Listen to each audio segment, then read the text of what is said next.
Hi friends, welcome to not with. ఈరోజు మనం పార్శ్వపు తలనొప్పి అంటే సహజంగా తరచుగా ఒక సైడ్కి ఎక్కువగా పెయిన్ వస్తూ ఉంటుంది. అది లెఫ్ట్ సైడ్ కైనా రావచ్చు లేదా రైట్ సైడ్ కైనా రావచ్చు.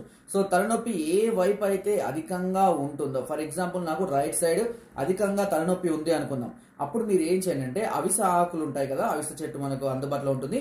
అవిస ఆకుల్ని దంచి దాన్ని రసం తీసి ఎడమ ముక్కులో 2 నుంచి 3 చుక్కలు వేయండి. అంతే, మీ తలనొప్పి వెంటనే తగ్గిపోవడం జరుగుతుంది. ఇలా ప్రతిరోజు చేస్తూ ఉన్నట్లయితే మైగ్రెయిన్ పార్శ్వపు తలనొప్పి అనేది క్రమక్రమంగా తగ్గిపడుతుంది. ఒకవేళ ఎడమ సైడ్ కనుక మీకు పెయిన్ ఎక్కువగా ఉంటే కుడివైపు ముక్కు రంధ్రం, ఎందుకంటే వీటికి సంబంధించిన ఆపోజిట్ డైరెక్షన్ లో ఉంటాయండి.